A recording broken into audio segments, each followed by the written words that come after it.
ito pong ating Africa Optia Premium Stroller. So, this is heavy duty. Ayan. So, this is the premium stroller po. One of the premium stroller ni Africa. Ayan. So, ang brand new price po ito para may idea po kayo. Nasa 40,000. This already washed and ready to use. Wala po itong faded. Wala po siyang discoloration. Good for newborn. Fully reclined up to 20 to 25 kilogram na po ito. Okay? So, reversible po yung kanyang handle. Ayan. Adjustable. Aluminum yung kanyang body frame. Full canopy. Okay? High-seated. A4 cast po yung kanyang gulong. And then, meron na rin po siya kasamang shock. Meron shock yung gulong niya. Okay? So, ito po yung details po niya one by one. So, yung nakikita po ninyo, ayan, nakaset up po siya ng pang newborn. Excuse me na. Naka-reverse yung handle. Naka-full canopy. Okay? And then, ito po yung details po niya one by one. Ayan. So, ito yung kanyang canopy. Blue na blue. So, meron siyang lock dito sa gilid para lockable po siya. Fitted po siya. And then, meron siyang peekaboo dito. Yan yung loob ng kanyang peekaboo. So, jackpot ang makakakuha nito. Yan. Okay. Next natin, fold sa kanya. Ayan. So, ito po yung kanyang sitting position. Ayan. Cheating, nakahiga ka. Reclining position. Meron po siya newborn head pad. Ayan. Pag tadalhin sa baby, pwede nyo na po yung tanggalin. So, meron siyang pad dito na makapal. No need for extra fusion pad pa. 5 harness. Safe na safe si baby. Wala po yung putol. Ayan. Okay. So, next natin, ayan. Yung kanyang front handle, ayan, meron siyang pad. Pressure lang po dito kapag lalagay at tanggalin si baby. Ayan. Leg rest, adjustable, pwede po siyang mahabaan. Pag nakaupo, makapal yan. Napakita naman natin yung kanyang pad. Kaya mahal siya. Ayan, kapag nakaupo, ayan, nakababa yung kanyang legs. Feet, foot. Ayan, okay. And then, next natin yung handle niya, ayan, wala naman siyang tear.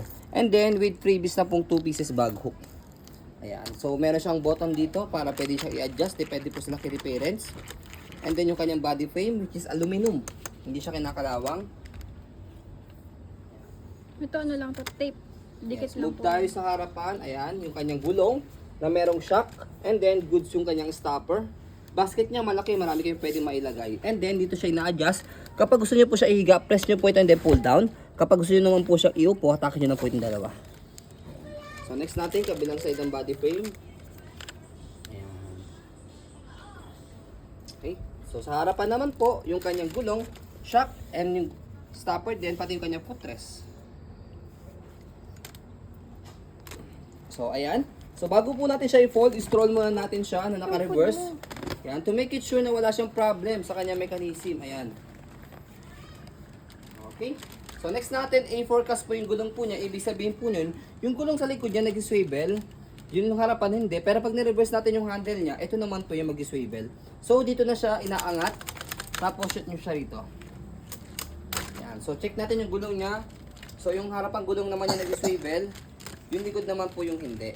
Okay? So, yung po yung tinatawag ng A4 cast. Ang purpose po niyan for easy maneuver. Ayan. Okay? So, next natin, ayan. Sa pag-fold po sa kanya, ayan. Okay? Sa pag-fold po sa kanya, fold lang yung canopy. Ayan. Tapos, one hand fold, one hand open. Slide nyo lang po siya naka-red.